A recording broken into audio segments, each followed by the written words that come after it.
Hey everybody out there, my name is Dragnix, and this is a dev letter of Poi. Dev Letter is a series where I take a look at an early access game, see what it has to offer right now, and how it can improve in the future before its official release. But before I begin, I want to make sure you guys know that this key was obtained from the developer for the purposes of review. That won't change my opinion in the end, but you should know that because of FTC guidelines, as well as the whole morals thing, you know? Now, Poi is a 3D platformer for $14.99, developed and published by Polykid.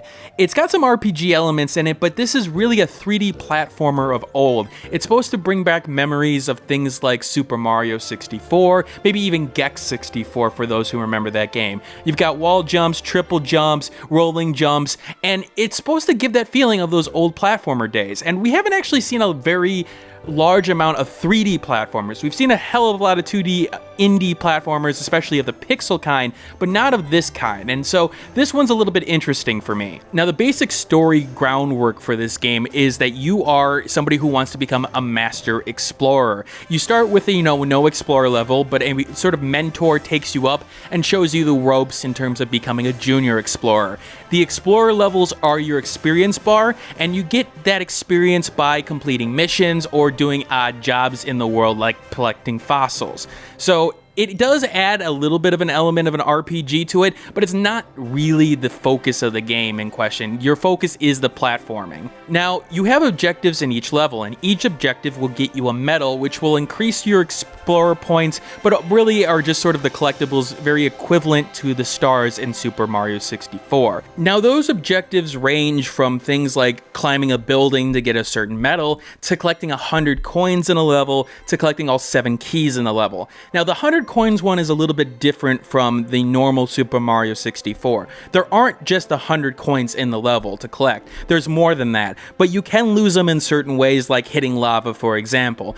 I found those coin challenges to be relatively easy because you could go at your own pace, and part of the challenge of the original Super Mario 64 was that the 100 coins were all scattered about, and the idea was that you had to explore every part of the level in order to get it. Here, it's not so much. You can find the 100 coins without exploring every nook and cranny of the level, and I felt like it was just sort of dumbed down in that case. Now, the objectives at this point are hard to judge. Part of the problem with the game right now is the fact that there are only 2 main levels in terms of the overworld. And even though there are challenge missions, it's hard to get an idea of where the objective variety is going to come from in the long run. I felt like even at this point with the levels, a lot of them were, climb this level at this point, or, climb these, section of, rock formations and things like that. And honestly, it got a little bit tiring after a while. Now, I will say this. Part of the nostalgia part of this is the fact that the platforming in question does work rather well in that case. The idea of going to the platforms and sort of optimizing your jumps to get to certain areas, it did feel like Super Mario 64. It did feel like a classic 3D platformer, and I have to give the game props for that, in particular with the controls. See, where I see some of the major problems with 3D platformers nowadays, especially in the indie community when they do them, is that the control scheme can be anywhere from way too slippery to way too precise. But I think Poi hits the sort of sweet spot that you want to. You do want a semblance of control here in terms of being able to recover, and even at times want to be able to recover in some ridiculous ways, like on some of these rotating blocks here.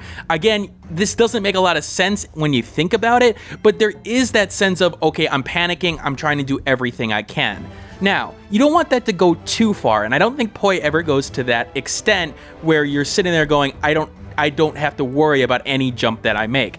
I die here a lot because I'm not taking my time. When taking my time in this area, I could easily complete it, but when I rushed it, it would become a bigger problem and I would have to rely more on my skill. And I think that's exactly what you want from a 3D platformer. Reward the people who want to use their skills, but also make it a little bit easy for people who want to take their time methodically. Now, of course, you'll have elements where you have time elements that you'll want to add to, increase the challenge, but I feel like this was a good balance at that point. Now, for those PC players out there, for those who don't have a controller, the keyboard controls work It obviously isn't as good as the controller. The control stick gives you a little bit more control, or especially over the camera, on exactly what you want to do, but it's not like the keyboard controls don't work in this situation. They're not too sensitive in terms of movement, and the WASD for movement and the arrow keys for sort of looking around with the camera does work to an extent. It's just never going to have the preciseness that the controller can have,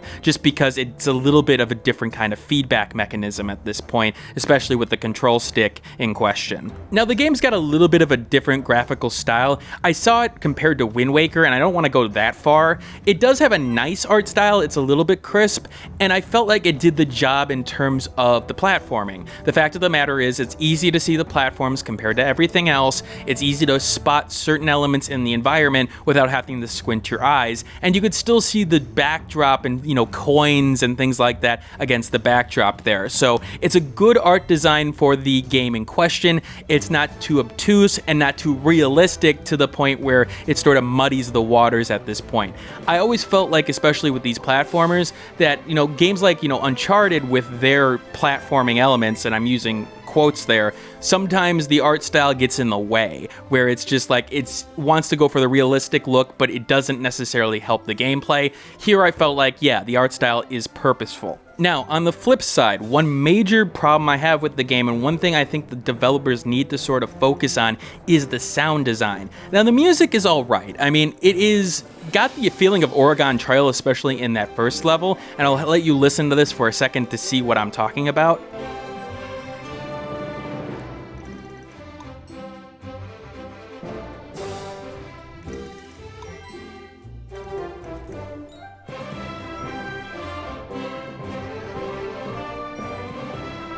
Now, while the music can sort of wear on you at times, I can understand where they were going with it.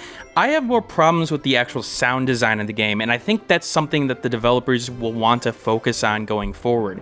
Now, sound design is interesting in platformers because you may not think it makes a big deal, but in fact, it makes a huge deal. Part of the immersion of these games is that everything sort of has an action to it. When you sort of go into bushes and, things pop out, you want to hear sound. Like when you walk through the bushes, you want to hear the rustling of leaves, for example, to sort of sell that, yeah, you are actually doing something there. When the sound isn't there, it loses its impact, and it almost makes you forget that, a coin or a diamond dropped out of it that you may want to get. So there is reasons for those sounds in there, and in particular, while there are some basic sounds in the game, I found that overall, a good amount of sounds and where I would expect them to be are missing. Again, sell the impact of things like you falling to your death. I mean, a death sound, sort of a Wilhelm scream, does make a huge difference sort of to sell the impact, because when you don't have a live system, for example, it's hard to see the amount of deaths that you are taking unless if you sort of ingrain that, scream over and over again in your brain. Now, on that note, the live system not being here, I do enjoy. I think that it's sort of outdated at this point. It was sort of an arcade kind of concept, and the fact that it doesn't exist here, I do feel like, okay, it does work for this game. So it's good that you guys didn't take that from like a Super Mario 64 when bringing it into the new day, because I think a lot of developers sort of don't understand of why that concept was there in the first place and why it doesn't necessarily fit the nowadays kind of style here. Part of the problem of discussing a game like this in early access is that the content isn't necessarily there for this game. There's only 2 major levels that have 6 medals each, and it's really hard to judge how the level design is going to go in the future. Now, especially with level design progression, right now I would say that you have an easy level and you have a sort of harder level at this point, but it's hard to judge whether or not that hard level is going to be the next level in the progression or it's somewhere, down the road at this point, because progression in a platformer game is actually rather important. The fact of the matter is you want people to get sort of accustomed to the skills that you need before introducing death traps, before introducing the harder elements. Get them used to the controls so that they can, master them at that point. And in this game, you go from the basic sort of grass area, which doesn't have many death traps at all, if any, and only really provide an inconvenience when you don't make a jump, to, oh, you have to make this jump no matter what, because guess what? You're falling to your doom. That's where this gets hard, because The level design here in particular, I felt like was rather basic in most cases. Now, platformers, you do want basic level designs, but I felt like there could have been more variety, even though there were good elements to it, like the tower level, for example. As for the overworld, I actually did sort of like the airship concept that you're going for and how you selected it, and I did like it started rather quickly. The sort of being able to fly with this sort of sail portion, I don't really get that at this point. It sort of feels out of this world. The explorer and everything else feels, sort of, bound into the rules of reality, while that just felt like, wait, where did that come from at this point? This feels more like Wind Waker more than anything else. So I found that a little bit strange, but I'll let it slide at this point, I guess, because, the overworld did sort of do it for me at this point. It did feel different from most other overworlds because of the ship and because of the way you selected your missions. I will say the theming to your game does work rather well. This does feel like an explorer. This does feel like you're going for, ancient ruins and, sort of volcanoes and things like that. And it does work in the sense of your sort of explorer tools as well. A periscope, or I guess, a telescope, however you want to call it. The fossil digging tool, the shovel, that does work. I want to see more with the explorer tools. I felt like they didn't necessarily make a direct impact on game. There were more side things.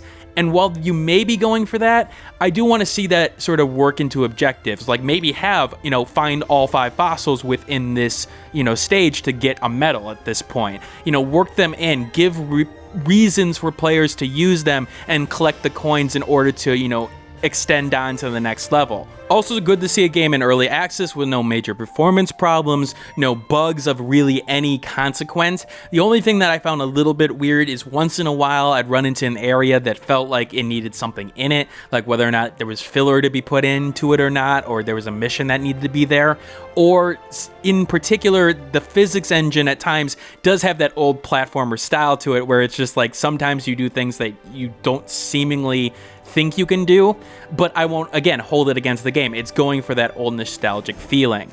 So when it comes down to it, Poi is a game that definitely plays to its nostalgic strengths. The fact of the matter is that 3D platformer fans are sort of a unique breed in my opinion. They do want certain elements out of their game, especially those who played those old N64 titles that I can think of. Now, this definitely captures that portion of those games, and I felt like the smart updates to certain elements to those worlds, like, getting rid of the live system and things like that, did make a lot of sense here. The problem I have in recommending it even in an early access state, which I don't recommend anything in early access unless I feel like it's a completed game now, so it's not going to get a recommendation of buying for me, but I feel like what it needs is levels. It needs the more content so more things can be talked about at this point. The fact of the matter is that platformers do sort of have a whole world experience. You don't necessarily get the entire experience out of one set of levels. And seeing that progression is going to make a difference in your design going forward. So it's hard for me to say, hey, you need to make a focus on making it more challenging, or you need to make a focus on, a little bit more variety in terms of the objectives. It's hard to say because the content isn't there. So when more content comes, I want to see what you guys do with it, and in particular, if you're able to keep the variety up and not make it just, another set of platformers at this point. Alright, this is Dragnix signing out. I hope you got an idea of what Poi has to offer, and I hope the developers found this useful.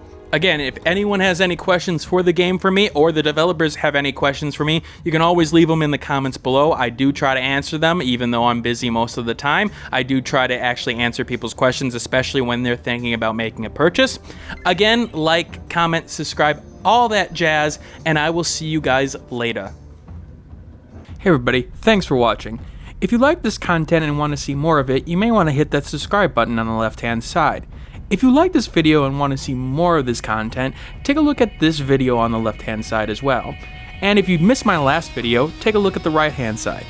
Once again, thanks for watching, and keep on gaming.